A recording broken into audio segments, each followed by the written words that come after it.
충북의 학력이 하향 평준화되고 있다는 MBC 보도와 관련해 대책이 필요하다는 목소리가 높습니다. 교육감 선거에서 쟁점이 될 전망입니다. 비싼 수입차를 일주일 동안 밤마다 훔쳐 타고 다닌 10대들이 경찰에 붙잡혔습니다. 주인에게 들키지 않으려고 온갖 꾀를 썼습니다.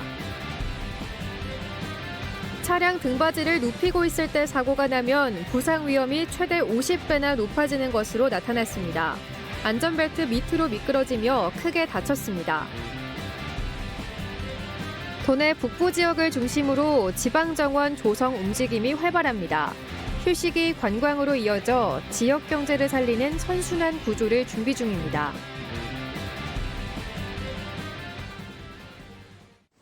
여러분 안녕하십니까? 계속해서 뉴스투데이 충북 소식입니다. 충청북도가 발표한 어제 코로나19 발생 현황부터 알아보겠습니다.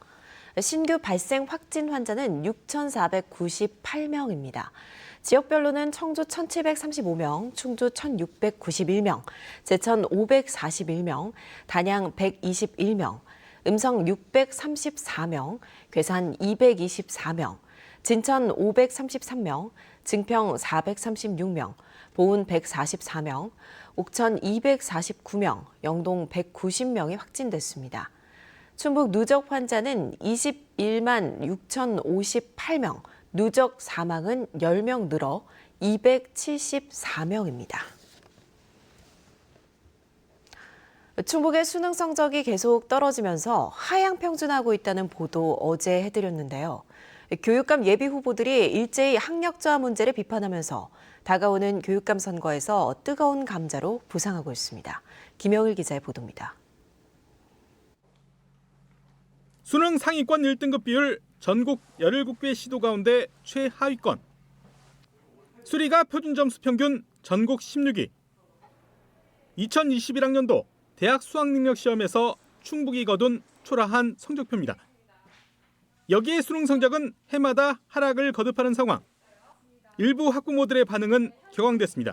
이 정도일 줄은 몰랐고 사실 이렇게 아이들이 너무 이렇게 성적이 떨어지니까 결국은 아이들이 피해를 보는 거잖아요. 학부모 입장에서는 굉장히 좀 화가 나죠. 화가 나고. 교육감 예비 후보들도 일제히 충북 수능 성적 하락을 문제 삼고 나섰습니다. 이들은 잘못된 충북 교육 정책이 학생들의 심각한 학력 저하로 이어졌다고 주장했습니다. 학교의 기능이 뭡니까? 인재 양성입니다. 근데 인재로 자라날 수 없다면 문제죠. 인재는 그게 아니다라고 궤변을 늘어놓는데 이런 궤변이 어디 있습니까?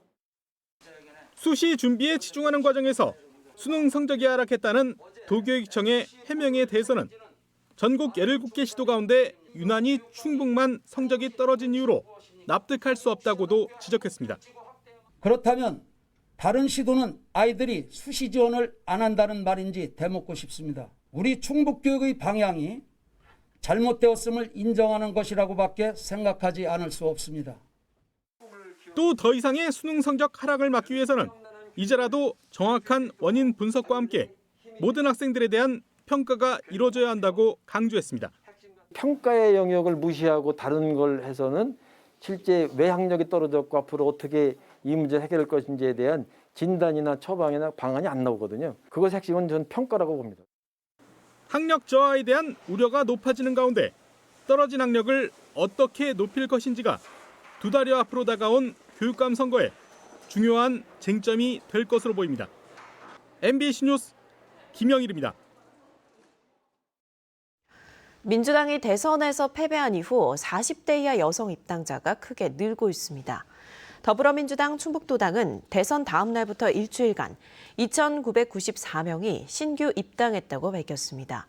이는 1월 전체 입당자 79명과 비교해도 37배나 많은 수치입니다. 민주당 충북도당은 신규 입당자 70% 이상이 20대에서 40대 사이 여성이며 대선에서 패배한 이재명 후보 지원을 입당 이유로 선택한 사람이 많았다고 밝혔습니다. 가까운 곳에서 몸과 마음의 안식을 찾으려는 사람들로 내 집 앞 산책로와 정원에 대한 요구가 높아지며 이른바 산책복지가 중요해졌습니다. 이 산책복지에서 더 나아가 사람들을 끌어모을 관광자원으로 지방 정원을 꾸미려는 지역이 많아지고 있습니다. 허지희 기자의 보도입니다. 국내에서 세 곳밖에 없는 나선형의 또아리 터널로 유명한 중앙선 단양 중령 구간. 직선화로 폐철도가 되면서 이 구간을 살린 관광 레일 바이크 사업이 내년 준공을 목표로 진행 중입니다. 레일 바이크 종점인 중령역에서 걸어서 접근이 가능한 소백산 국립공원과 맞닿은 단양군 대강면의 음지마을. 이곳에 충청북도와 단양군이 60억 원을 들여 각종 희귀식물과 나무 등을 식재하고 단양 지역 설화를 접목한 각종 체험이 가능한 지방정원을 내년부터 3년에 걸쳐 꾸미기로 했습니다. 지자체가 10헥타르 이상 면적의 40% 이상을 녹지로 꾸미는 지방정원은 시도지사가 지정하는 것으로 단양군은 레일바이크를 이용한 관광객이 자연스럽게 정원까지 도보로 이동해 구경하고 시다가게 하겠다는 체류 거점형 관광지로 계획하고 있습니다. 경북 영주와 단양 사이에 복원된 4.9km의 소백산 중령 옛길과도 인접해 트레킹족의 발길도 공략하겠다는 구상입니다. 어떤 단양 팔경 그리고 만천하 스카이워크, 소선암 자연휴양림 등과 같은 기존 자원이 있습니다. 그것과 연계해서 저희는 또 거점형 어떤 체류형 요소로서 지방정원을 조성해서 관광객이 좀 더 머물 수 있고. 충주 무술공원과 인접한 자연늪지인 능암생태공원도 지방정원으로 변신을 준비 중입니다. 단양과 더불어 충청북도 지원이 확정된 가운데 충주시는 비교적 도심과 가까운 늪지라는 특수성을 강조한 지방정원을 구상하고 있습니다. 특히 생태공원으로 정비한 지 10여 년이 지난 데다 인근에 민물고기 생태관이 예정된 만큼 변화가 필요하다고 판단했습니다. 일단 늪지라는 생태 자원이 이제 쉽게 도시에서 볼 수는 없는 곳이니까 이게 아무래도 충주만의 특색 있는 사업지가 아닐까 생각이 듭니다. 일단 올해는 기본 및 실시 설계를 진행을 하고 내년도부터 착공을 시작을 해서 2025년도에 완공을 목표로 하고 있습니다. 능암늪지는 지방정원을 거쳐 울산 태화강과 순천만처럼 국가정원까지 발전시키겠다는 구상으로 지역 대선 공약에도 포함됐는데 현재의 생태 환경과 입지를 포함한 자격 조건, 지자체가 감당해야 하는 운영 예산 등을 포함해 실현 가능한지 종합적인 분석을 앞두고 있습니다. 음성과 제천에서도 지방정원을 설치 중이거나 계획해 지방정원이 예정된 곳이 충북에서만 4곳. 전국적으로도 각 지자체마다 지방정원과 더불어 국가정원 계획이 넘쳐나면서 그만큼 개성을 살린 내실 있는 운영 준비가 중요해졌습니다. MBC 뉴스 허지입니다. 충북 11개 시군의회 의장협의회가 수도권 내륙선 광역철도에 대한 사전 타당성 조사를 촉구하는 건의문을 채택했습니다. 의장협의회는 수도권과 중부 내륙의 새성장 동력이자 균형 발전을 현실화하는 최적의 사업이라며 타당성 조사 조기 착수를 요구했습니다. 수도권 내륙선 철도는 제4차 국가철도망 구축계획에 반영된 국책사업으로 화성 동탄에서 안성, 충북 혁신도시, 청주국제공항을 잇는 78.8km 노선입니다. 협의회는 이 밖에 영업시간 제한 완화와 손실보상 대책 마련을 촉구하는 건의문도 함께 채택해 청와대와 국회에 전달하기로 했습니다. 비싼 수입차를 일주일에 걸쳐 밤마다 훔쳐 타고 다닌 10대 3명이 경찰에 붙잡혔습니다.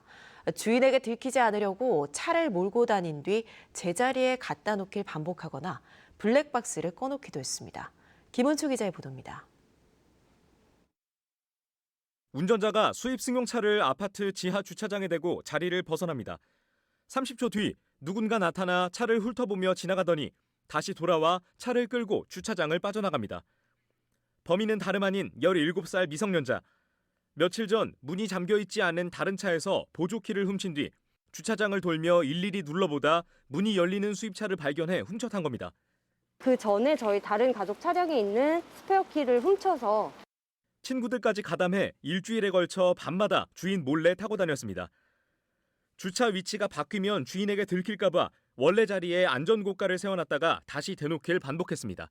그날따라 가방에 있는 짐을 꺼내려고 갔다가 차가 없어진 걸 알게 된 거예요. 심지어 차량 블랙박스도 꺼놔 주행 기록을 남기지 않는 치밀함도 보였습니다. 도난 신고를 받은 경찰이 차 주인의 휴대전화와 연결된 자동차 위치 추적 앱으로 쫓아가 앞을 가로막고 나서야 덜미를 잡혔습니다. 그 고급 차량 왜 GPS 같은 게 기능이 다 이제 있어서 위치 추적이나 뭐 이런 게 되니까 그래서 주차장 입구를 막고 하차해서 내리려는 걸 검거한 거거든요. 붙잡힌 10대 3명은 차주가 귀가한 저녁 때마다 차를 훔쳐 길게는 12시간 넘게 돌아다닌 걸로 조사를 했습니다. 언제 돌아오는지 기다리고 있다가 계속 예의주시하고 있었다는 게 저희가 범죄 대상이 될 수 있었다는 그 두려움이 컸던 것 같습니다. 경찰은 이들을 특수절도와 무면허 운전 혐의로 입건해 추가 범행 여부를 조사하고 있습니다. MBC 뉴스 김우초입니다. 코로나19로 대중교통보다 자가용 이용하는 분들이 많아졌죠. 특히 장거리 운전을 할 때는 편하다는 이유로 등받이를 눕히는 경우가 있는데요. 사고가 나면 부상 위험도가 최대 50배까지 늘어나 주의하셔야겠습니다. 이지연 기자입니다. 승용차 조수석을 5도 각도로 세웠을 때의 충돌 시험 장면입니다.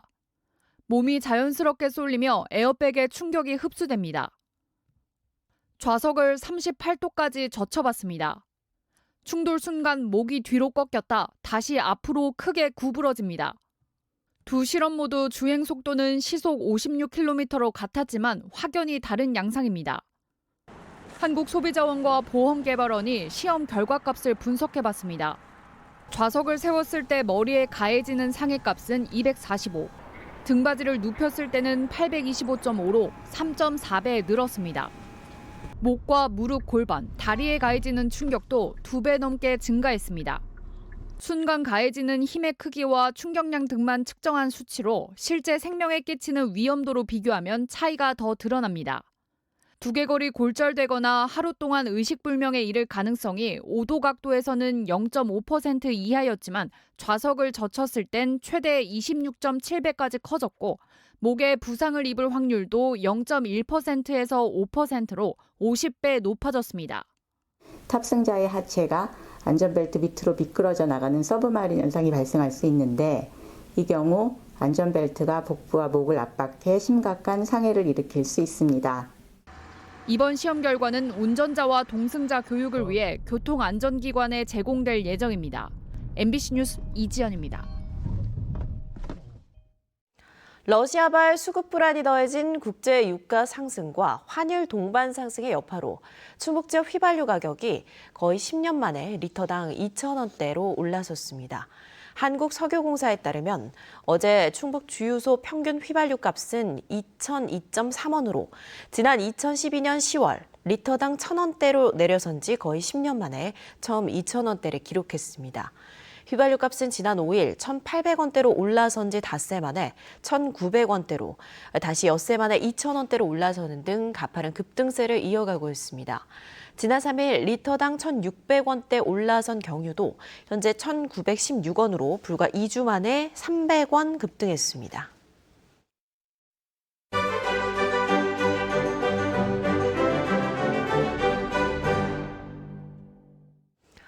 현대의 많은 실험적 작품들을 보면 왜 이런 작업을 할까라는 질문이 들기도 하죠. 낯설고 불편하고 이상한 작품들이 눈길을 끄는 이유. 바로 일상의 익숙함을 뛰어넘기 때문인데요.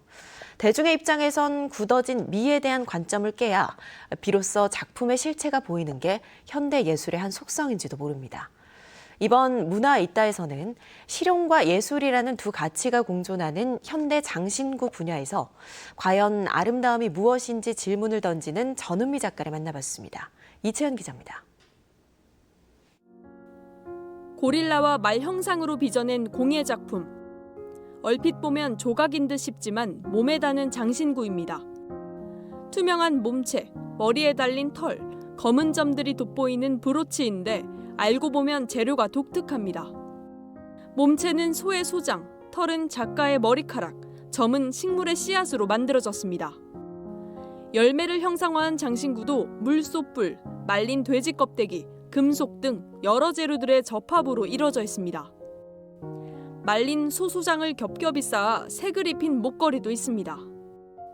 전은미 작가는 얼핏 혐오스럽고 냄새나는 전혀 장신구와 어울릴 것 같지 않은 죽은 동물의 내장들을 주로 가져다 씁니다. 작가는 왜 이런 작업을 하게 됐을까? 18년 전 한국에서 독일로 떠나 당시 뮌헨 조형예술 아카데미에서 마주한 동시대 작가들의 작업이 전환점이 됐습니다. 새로운 문화에 대한 거. 그러면서 더더욱 저의 자신에 대해서 되게 많은 질문을 할 수 있었고 그 작업이 독일에서 봤을 때는 당시 되게 오래전 작업 스타일이었을 거예요. 그래서 몇 가지 원칙을 좀 새겼죠. 처음에는 금속을 쓰지 말자. 오롯이 금속만을 썼던 오랜 틀을 벗어나 이질적이고 어울릴 것 같지 않는 재료들로 예술적 실험을 하기 시작했습니다. 뮌헨에서 가장 큰 재래시장을 지나가는데 되게 혐오스러운 돼지고기가 정말 이렇게 더 걸려 있었어요. 즐겨 먹는 것이긴 하지만 그러면서 저 혐오스러운 것들이 미를 상징하는 가장 대표적인 장신구의 재료가 될 수 있을까? 겉으론 조화로워 보이지만 자세히 들여다보면 작가의 눈속임이 자리하고 있는 셈입니다. 저 스스로가 그게 재밌어서 돼지 껍질을 막 기름을 어떻게 태워보기도 하고 거기다 진주를 박아보기도 하고 그것보다는 씨앗을 심고 사람의 머리카락을 하면서 아주 점점점 예쁜 말 그대로 장신구에서 데코레이션을 주기 위해서 그런 것들도 여러 과정을 시도한 끝에 그렇게 작업이 나왔죠. 재료의 날 것을 감추기 위해 장시간 신체적인 노동을 하는 과정도 만만치 않습니다. 인위적 요소 없이 자연적인 방식을 고수하는 이유가 있습니다. 양피지를 만드는 거거든요. 첫 번째 층이 쌓아주고 어느 정도의 건조가 살짝 된 상태에서 두 번째 겹이 올라가야지 이게 접착제 없이 자연스럽게 붙게 돼요. 중간중간에 기름을 제거하는 거는 투명성과 중간에 이제 색이라든가 여러 가지를 했을 때 그 불순물을 제거해야 되고. 동물의 재료로 식물의 형상을, 식물의 재료로 동물의 형상을 구현하며 인간과 동식물의 관계성을 고찰하는 전은미 작가. 끊임없이 현대 장신구의 미란 무엇인지 새로운 질문을 던지고 있습니다. MBC 뉴스 이채연입니다.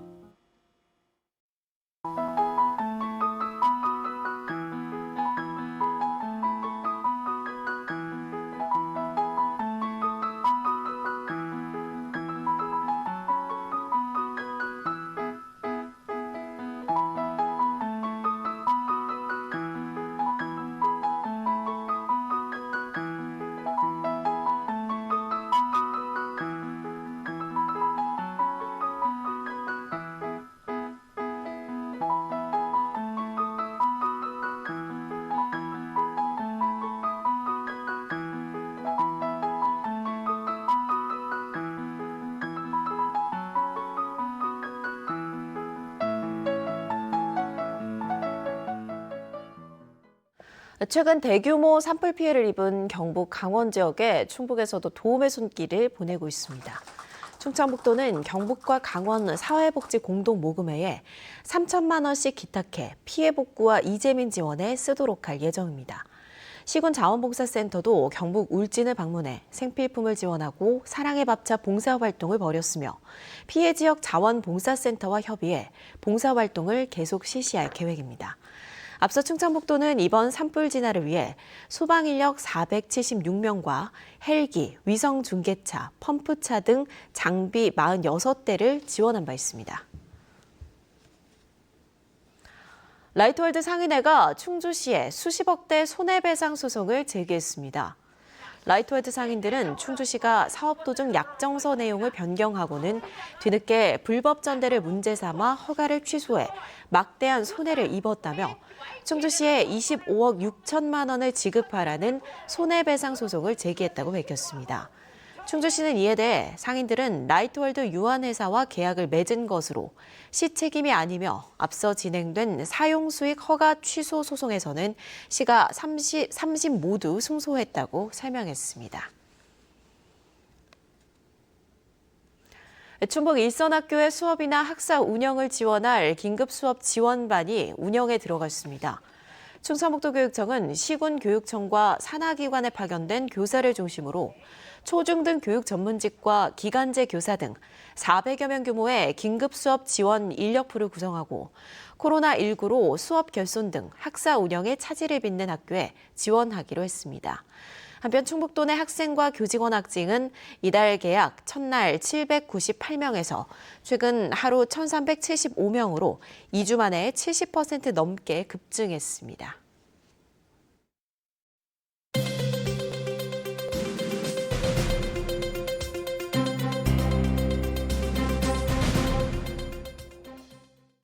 옥천 테크노밸리 산업단지가 준공됐습니다. 충청북도와 옥천군 충북개발공사는 옥천읍 구읍리 1원에 517억 원을 들여 35만 8천 제곱미터 규모의 일반 산업단지 조성을 마쳤습니다. 준공에 앞서 옥천 테크노밸리는 현대 오피스 등 28개 업체에 100% 분양돼 청양식품 등 10개 업체가 이미 입주를 마친 상태입니다. 옥천군은 연말까지 28개 모든 업체가 입주하면 1,500명의 고용 유발 효과를 기대하고 있습니다. 제천의 축산물 공동 브랜드 제천 일품육이 출시됐습니다. 제천시는 어제 축산인들과 함께 선포식을 갖고 일정 기간 지역에서 사육된 축산물에 제천 일품육 브랜드를 붙이기로 했습니다. 브랜드 심의위원회 심사를 통과하는 축산업자에게 제천 일품육 브랜드의 사용을 허가하고 홍보비도 지원합니다. 한편 제천의 농특산물 공동 브랜드로는 제천 하늘뜨레가 사용되고 있습니다. 충주 시민의 삶 만족도가 일부 개선된 것으로 나타났습니다. 충주시 2021년 사회조사 결과에 따르면 시민의 삶 만족도는 10점 만점에 6.15점으로 전년도 5.73점보다 소폭 상승했습니다. 가구 월평균 소득은 300에서 400만 원이 17.6%로 가장 많았는데 전년도 조사에서는 200에서 300만 원이 21%로 가장 많아 충주 지역 가구의 월 평균 소득이 증가한 것으로 분석됐습니다. 반면 주택자금과 생활비 등으로 부채가 있는 가구도 47.8%로 전년도보다 늘었습니다. 살기 좋은 도시를 만들기 위해 노력해야 할 분야는 경제, 행정, 복지, 의료, 문화, 관광, 주거의 순으로 나타났습니다. 전기 사용량을 줄여 현금으로 돌려받는 에너지 캐시백 시범 사업에 진천군 1,103세대가 가입했습니다. 진천군은 고압 전력을 쓰는 아파트 43개 단지가 모두 가입했고 전체 세대 5.7%가 가입을 마쳐 세종과 나주 등 시범 사업 대상지 3곳 중 가장 높다고 밝혔습니다. 참여자들은 5월까지 넉 달치 전기 절감 실적에 따라 아파트 단지는 구간별 최대 300만 원을, 개별 세대는 1kW시당 30원을 돌려받게 됩니다. 에너지 캐시백은 아파트나 세대별 평균치를 기준으로 전기 사용량을 줄이면 혜택을 받는 정부 시범 사업입니다. 수생태계 복원 사업을 벌인 청주 월운천에서 천연기념물인 수달과 황조롱이가 발견됐습니다.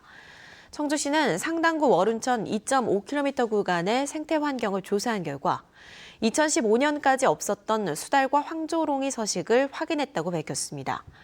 식물종은 117종에서 166종으로 어류도 4종에서 5종으로 늘었습니다. 함께 생태 복원 사업을 벌인 오창저수지 하류 용두천에서도 148종이던 식물은 251종, 어류는 7종에서 10종으로 늘었습니다. 이들 두 하천의 생물학적 산소 요구량, BOD 수치는 각각 좋음 또는 약간 좋음에서 매우 좋음으로 개선됐습니다. 괴산군이 전통시장과 상가에서 사용하는 괴산사랑 상품권에 3만 원권을 추가로 발행합니다. 괴산군은 환전의 불편함 등을 덜기 위해 기존 1,000원권, 만원권, 5만 원권 세 종류로 발행하던 종이형 상품권 중 3만 원권을 새로 출시해 오는 21일부터 발행한다고 밝혔습니다.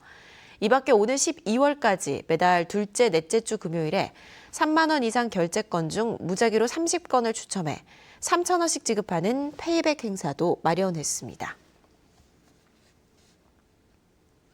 코로나19로 2년 넘게 문을 닫았던 청주랜드 어린이회관이 운영을 재개합니다.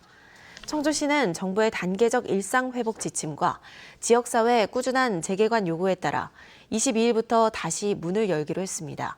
휴직기간 청주랜드 어린이회관은 제1관 성면과 바닥 포장재를 교체하는 등 리모델링을 마쳤고 2자녀 이상 다자녀 가정은 입장료를 면제하도록 조례도 개정했습니다. 충청북도가 어제부터 사흘간 열리는 국내 최대 전기차 전시회 XEV 트렌드 코리아에 2022에 참가합니다. 충청북도는 투자 유치 홍보관을 열어 충북의 2차 전지와 정보통신기술 소부장산업, 혁신도시 자율주행 시범 운행지구 지정 계획 등을 소개합니다. 뉴스투데이 충북 소식 모두 마칩니다. 고맙습니다.